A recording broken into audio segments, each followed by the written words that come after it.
എപ്പിസോഡിന്റെ opening സീനിൽ തന്നെ എയ്സും അവന്റെ ഫ്രണ്ടും അവർ രണ്ടുപേരും ലൂഫിയെ രക്ഷിക്കാൻ ഓറും തകർത്ത് അകത്തേക്ക് വരാണ്. എയ്സിനെ കാണേണ്ട താമസം അവർ നിലവിളിച്ചു പറയും, ഇവൻ തന്നെയാണ് ഞങ്ങളെ അറ്റാക്ക് ചെയ്ത് ഞങ്ങളുടെ കയ്യിലുണ്ടായിരുന്ന പണം അത് കവർന്നെടുത്തത്. ഉടനെ ആ മെയിൻ വില്ലൻ എയ്സിനെ തൂക്കി അങ്ങോട്ടേക്ക് എടുക്കും.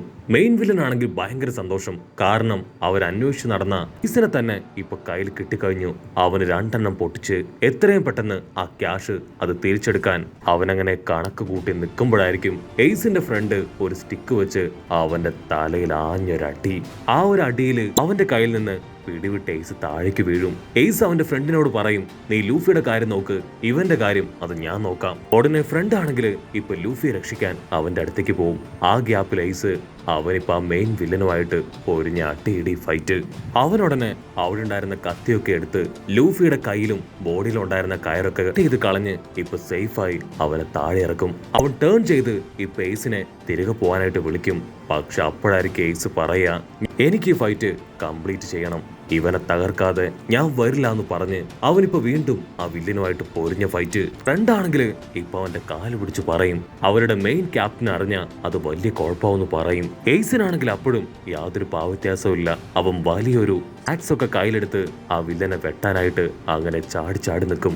ഉടനെ അവന്റെ ഫ്രണ്ട് ആണെങ്കിൽ ഇപ്പൊ ലൂഫിയെ സേഫായ ഒരു സ്ഥലത്ത് നിർത്തും. അതിനുശേഷം എയ്സിന്റെ കൂടെ വന്ന് അവർ രണ്ടുപേരും ചേർന്ന് അമ്പൻ ആയുധങ്ങളൊക്കെ എടുത്ത് പൊരിഞ്ഞ പോരാട്ടത്തിന് ശേഷം ഇപ്പൊ എയ്സും അവന്റെ ഫ്രണ്ടും അവർ ആ ഫൈറ്റിൽ ജയിച്ച് ലൂഫി ആയിട്ട് അവിടുന്ന് തിരികെ പോവും. അല്പസമയം കഴിയുമ്പോ അവരുടെ മെയിൻ ക്യാപ്റ്റൻ ആള് അവന്റെ അടുത്തേക്ക് വരാണ്. ആ മെയിൻ ബോസ് ആണെങ്കിൽ ഗണ്ണെടുത്ത് അവനെ ഷൂട്ട് ചെയ്യും. അതിനുശേഷം അവന്റെ അസിസ്റ്റൻസിനോട് ഇത്രയും വേഗം ആ പണം കളക്ട് ചെയ്ത് കൊണ്ടുവരാൻ പറയും. അതേസമയം ഇവിടെയാണെങ്കിൽ നമ്മുടെ ലൂഫി അവൻ നിർത്താതെ കരയും. ഇസിനും അവന്റെ ഫ്രണ്ടിനും വലിയ പരുക്കൊന്നുമില്ല. സോ അവരാണെങ്കിൽ ക്യാഷ്വലായിട്ടൊരു ഭാഗത്തിരിക്കുകയാണ്. ഉടനെ ആ ഫ്രണ്ട് അവനിപ്പോ ടെൻഷനായിട്ട് എയ്സിനോട് പറയും, ഇതിനെല്ലാം കാരണം നീയാണ്, നിന്നോട് ഞാൻ അപ്പോഴേ പറഞ്ഞതാണ് ലൂഫിയെ രക്ഷപ്പെടുത്തി നമുക്ക് പെട്ടെന്ന് തന്നെ അവിടെ നിന്ന് പോകാമെന്ന്. നീയാണ് അവിടെ നിന്ന് ഫൈറ്റ് ചെയ്ത് പ്രശ്നം കൂടുതൽ വഷളാക്കിയത്. നമ്മൾ അറ്റാക്ക് ചെയ്ത ആ പൈററ്റ്സ് ടീം അവര് നിസ്സാരക്കാരല്ല, തീർച്ചയായിട്ടും അവർ നമ്മളെ കണ്ടെത്തി അറ്റാക്ക് ചെയ്യും. എയ്സ് ആണെങ്കിൽ ഇപ്പൊ ലൂഫിയുടെ അടുത്തേക്ക് നടന്നു വരും. നിനക്ക് അപ്പോഴേ സത്യമൊക്കെ തുറന്നു പറഞ്ഞുകൂടായിരുന്നോ? അതിന് ലൂഫി പറയും, ആ സത്യം തുറന്നു പറഞ്ഞ ഉറപ്പായാലും നിങ്ങൾ എന്നെ പിന്നെ കൂടെ കൂട്ടില്ല, അതുകൊണ്ടാണ് ഞാൻ സത്യം പറയാതിരുന്നത്. എനിക്ക് ആക്ച്വലി ഇവിടെ ആരുമില്ല, എനിക്ക് നമ്മുടെ ആയ ലേഡിയെയും അവളുടെ പൈററ്റ്സ് ടീമിനെയും ആരെ ഇഷ്ടമല്ല. എന്റെ ഗ്രാമത്തിലേക്ക് തിരിച്ചു പോകാനും എനിക്ക് കഴിയാത്ത അവസ്ഥയാണ്. അങ്ങനെ ഇരിക്കുമ്പോഴാണ് എയ്സ്, ഞാൻ നിന്നെ ശ്രദ്ധിച്ചത്, നിന്റെ എല്ലാ കാര്യങ്ങളും എനിക്ക് ഒരുപാട് ഇഷ്ടമായി. സോ നീ എന്നെ നിന്റെ കൂടെ കൂട്ടുകയാണെങ്കിൽ നമുക്ക് എല്ലാവർക്കും സുഖമായിട്ട് ഹാപ്പി ആയിട്ട് ജീവിക്കാം. എനിക്കൊരിക്കലും ഒറ്റപ്പെട്ട് ജീവിക്കാനാവില്ല. എനിക്ക് പപ്പയും അമ്മയും ഇല്ല, ആകെയുള്ളത് ഒരു ഗ്രാൻഡ്പ മാത്രമാണ്. എയ്സ്, നിന്റെ കൂടെ നിൽക്കുമ്പോൾ എനിക്ക് വല്ലാത്തൊരു സെക്യൂർ ഫീലാണ്. ലൂഫിയുടെ സംസാരം കേൾക്കുമ്പോൾ എയ്സിന് അവനെ തന്നെ ഓർമ്മ വരും.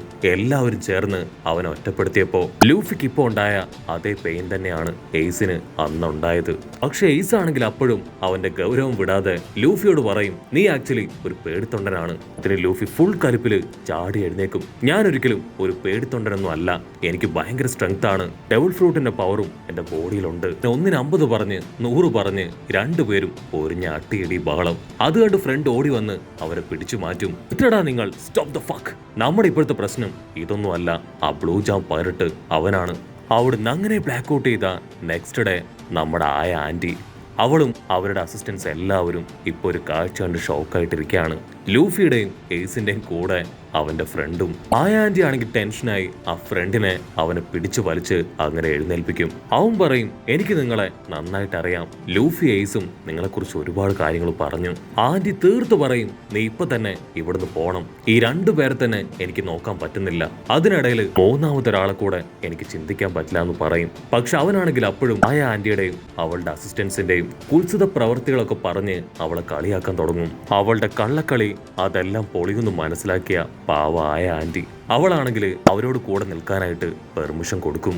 ആ ആന്റി ആണെങ്കിൽ നമ്മുടെ ആൾക്കാർ 3 പേരും ചേർന്ന് അവിടെയുള്ള ജോലികളെല്ലാം ചെയ്തുകൊള്ളും എന്ന് കരുതിയാണ് അവരെ 3 പേരെയും അവിടെ നിർത്തിയത്. പക്ഷെ നമ്മുടെ ആൾക്കാരാണെങ്കിൽ നേരം വെളുക്കേണ്ട താമസം പുറത്തേക്ക് ഉഷാറായിട്ട് ഓടിപ്പോവും. നമ്മുടെ ആൾക്കാർ 100-110 ഓടുമ്പോഴായിരിക്കും പെട്ടെന്ന് ഫ്രണ്ടിന് ഒരു കാര്യം ഓർമ്മ വരിക. അവൻ സഡൻ ബ്രേക്ക് ഇട്ട് അങ്ങനെ ടേൺ ചെയ്ത് ആന്റിയുടെ മുഖത്ത് നോക്കി പറയും, ഞങ്ങൾ ആ ബ്ലൂ ജാം പൈററ്റ്സിനെ അവർ അറ്റാക്ക് ചെയ്തു. സോ ഒരു പക്ഷേ ഞങ്ങളെ അന്വേഷിച്ച് അവരിവിടേക്കും എത്താം. നിങ്ങൾ ശരിക്കും വളരെയധികം കെയർഫുൾ ആയിരിക്കണം എന്ന് പറഞ്ഞ് ഇപ്പൊ നമ്മുടെ ആൾക്കാർ ടേൺ ചെയ്യും. അവളാണെങ്കിൽ അത് കേട്ട് ഒരു സെക്കൻഡ് അങ്ങനെ ഫ്രീസ് ആയി പോകും. നമ്മുടെ ആൾക്കാരാണെങ്കിൽ അതൊന്നും മൈൻഡ് പോലും ചെയ്യാതെ ഇപ്പൊ ഓടി ഓടി ഒരു നദിക്കരയിലേക്ക് വരും. അവര് വെള്ളത്തിലൊക്കെ ചാടി മീനിനെയൊക്കെ പിടിച്ച് അതിനെ ഫ്രൈ ചെയ്ത് കഴിക്കുകയാണ്. പാവം നമ്മുടെ ലൂഫി, അവൻ രാവിലെ വെള്ളമൊക്കെ ഇറക്കി എപ്പോഴായിരിക്കും എനിക്കൊരു പീസ് കിട്ടാന്ന് അങ്ങനെ ചിന്തിച്ച് നോക്കിയിരിക്കും. അപ്പൊ ഫ്രണ്ട് ആണെങ്കിൽ ഇപ്പൊ ലൂഫിക്ക് നേരെ ക്യാഷ്വലായിട്ട് ടേൺ ചെയ്യും. നീ സത്യത്തില് ആ ഡെവിൾ ഫ്രൂട്ട് കഴിച്ചിട്ടുണ്ടോ? വായില് വെള്ളമൊക്കെ ഊറി ലൂഫി ആണെങ്കിൽ അതിന് മറുപടി പറയും, അതെ, ഞാൻ ആ ഡെവിൾ ഫ്രൂട്ട് കഴിച്ചിട്ടുണ്ട്. ഇത്ര ചെറുപ്പത്തിലെ നിനക്കിത് കഴിക്കാൻ പറ്റിയല്ലേ എന്ന് ചോദിച്ച് ആ മീനിന്റെ വാല് അതിപ്പോ ലൂഫിക്ക് കൊടുക്കും. ലൂഫിക്കാണെങ്കിൽ അത് കാണുമ്പോ തന്നെ വലിയ നിധി കെട്ടിയ സന്തോഷം. അവൻ അതെടുത്ത് അറഞ്ചം പുറഞ്ഞ് കടിച്ചു തിന്നാണ്. ഉടനെ എയ്സ് പറയും, അതിലൊന്നും വലിയ കാര്യമൊന്നുമില്ല. ആ ഡെവിൾ ഫ്രൂട്ട് കഴിച്ചതുകൊണ്ട് തന്നെ അവന് വെള്ളത്തിൽ നീന്താനാവില്ല. നമ്മൾ ചെയ്യുന്ന പല കാര്യങ്ങളും അവന് ചെയ്യാൻ ബുദ്ധിമുട്ടായിരിക്കും. അത് കേട്ട് ലൂഫി അവൻ വണ്ടറടിച്ചു പറയും, അയ്യോ ഇല്ല ഇല്ല, എനിക്ക് പല കാര്യങ്ങളും അതുകൊണ്ട് ചെയ്യാൻ കഴിയും. എനിക്ക് എന്റെ ബോഡി അത് റബ്ബറാക്കി മാറ്റാൻ പറ്റും, ഫൈറ്റ് ചെയ്യാൻ പറ്റും. അങ്ങനെ ഒരുപാട് കഴിവുകൾ എനിക്കത് കഴിച്ചതിൽ പിന്നെ കിട്ടിയിട്ടുണ്ട്. ആ ഫ്രണ്ട് ആണെങ്കിൽ ഇപ്പൊ ലൂഫിയുടെ കൈയും മുഖമൊക്കെ പിടിച്ചു വലിക്കും. അത് റബ്ബർ പോലെ വലിയുന്നത് കാണുമ്പോ അവനും അത് ഇഷ്ടാവും. അവരതൊക്കെ എൻജോയ് ചെയ്യുന്നുണ്ടെന്ന് മനസ്സിലാക്കിയ ലൂഫി അവനിപ്പോ അവന്റെ ബോഡി ബലൂൺ പോലെ വീർപ്പിച്ച് കാണിച്ചു കൊടുക്കും. ഫ്രണ്ടാണെങ്കിൽ അത് കണ്ട് ഭയങ്കരമായിട്ട് ഇംപ്രസ്ഡ് ആവും. ഇവിടെ എയ്സ് ആണെങ്കിൽ ഓ ഇതാണോ വലിയ കാര്യം ചോദിച്ച് കാല് മടക്കി ഒരു കിക്ക് വെച്ച് കൊടുക്കും. ലൂഫി ഇപ്പൊ എയറിലൂടെ ഫ്ലൈ ചെയ്ത് അങ്ങനെ പോവാണ്. അത് കണ്ടാണെങ്കിൽ ഇപ്പൊ ലൂഫി ആഞ്ഞിട്ടിക്കും. അവന്റെ വായിലൂടെ എയർ കംപ്ലീറ്റ് പുറത്തേക്ക് പോയി അവസാനം വെള്ളത്തിലേക്ക് വീഴും. ലൂഫി എന്തെങ്കിലും ചെയ്യാൻ തുടങ്ങുമ്പോഴേക്കും ഒരു വലിയ മുതല അതിപ്പോ ലൂഫിയെ വിഴുങ്ങാണ്.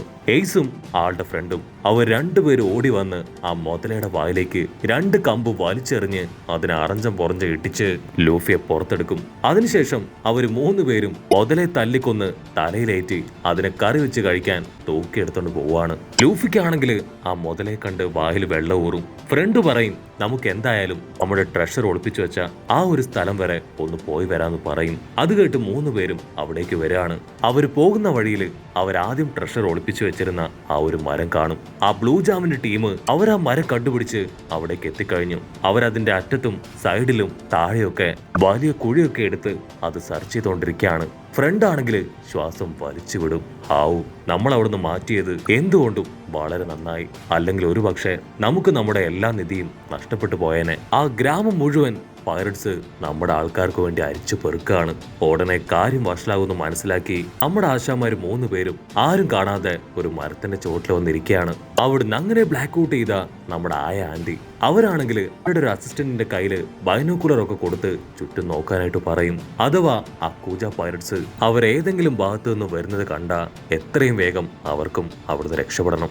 ഇവിടെ ആയ ലേഡി ആണെങ്കിൽ ആ കൂജ പൈററ്റ്സിനെ കുറിച്ചുള്ള എല്ലാ കാര്യങ്ങളും അവരുടെ അസിസ്റ്റൻസിന് പറഞ്ഞു കൊടുക്കും. അവർക്കാണെങ്കിൽ അവരുടെ സ്റ്റോറിയൊക്കെ കേൾക്കുമ്പോൾ കുറച്ച് പേടിയാവും. അവിടെ സിമ്പിൾ ആയിട്ട് പറയും, നമ്മള് തലപോഞ്ഞൊന്നും ആലോചിക്കേണ്ട, അവരെ റെസിസ്റ്റ് ചെയ്യാനോ ഫൈറ്റ് ചെയ്ത് തോൽപ്പിക്കാനോ നമ്മളെ കൊണ്ടാവില്ല. അവര് വന്നു കഴിഞ്ഞ ലൂഫിയെയും എയ്സിനെയും അവരുടെ ഫ്രണ്ടിനെയും അവരെ 3 പേരെയും തൂക്കി ആ പൈററ്റ്സിന്റെ കയ്യിൽ കൊടുക്കുക, പ്രോബ്ലം സോൾവ് ചെയ്യുക. അത് കേട്ട് അവളുടെ അസിസ്റ്റന്റ് പറയും, ഇൻ കേസ് നമ്മൾ അവരെ കൊടുത്താലും ആ പൈററ്റ്സ് ടീം അവര് നമ്മളെ വെറുതെ വിടണമെന്നില്ല, അവര് ചിലപ്പോ നമ്മളെ കൊന്നുകളയാം. അത് കേട്ട് ഇപ്പൊ നമ്മുടെ ആയ ആന്റി ഡബിൾ ഷോക്ക് ആവും. എങ്കിൽ ഒരേ ഒരു കാര്യം മാത്രം നമ്മൾ ചെയ്താൽ മതി, അവരെ കുറിച്ച് ഇപ്പൊ മുതൽ നമുക്കൊന്നും അറിയില്ല. പൈററ്റ്സ് വന്ന് അന്വേഷിക്കുകയാണെങ്കിൽ അവരെവിടെയാണെന്നോ എന്ത് ചെയ്യാണെന്നോ നമുക്കറിയില്ല എന്ന് മാത്രം അവരോട് ഉത്തരം പറയുക. അവളത് പറയുമ്പോഴേക്കും ലൂഫിയും ടീമും ആ മുതലയായിട്ട് അവിടേക്ക് വരികയാണ്. മുതലയെ കാണേണ്ട താമസം അവരെല്ലാവരും ചേർന്ന് ഹാപ്പി ആയിട്ട് ഇപ്പൊ അതിനെ വെട്ടിമുറിച്ച് കഴിക്കും. കട്ട് ചെയ്ത ഇപ്പൊ സെന്റർ ഓഫ് ദ കിങ്ഡം കാണിക്കും. അവിടെയുള്ള ജനങ്ങൾക്ക് അവർ ചെയ്യുന്ന തെറ്റ് അതെന്താണെന്ന് മനസ്സിലാവുന്നതോട് കൂടെ ഈ ഒരു എപ്പിസോഡും അവസാനിക്കുന്നു. എപ്പിസോഡ് ഇഷ്ടപ്പെടുകയാണെങ്കിൽ തീർച്ചയായിട്ടും ലൈക്ക് ചെയ്യാനും കമന്റ് ചെയ്യാനും ഷെയർ ചെയ്യാനും മറക്കല്ലേ. അടുത്തൊരു അടിപൊളി എപ്പിസോഡുമായിട്ട് കാണുന്നവരെ it's me with Mallu episode.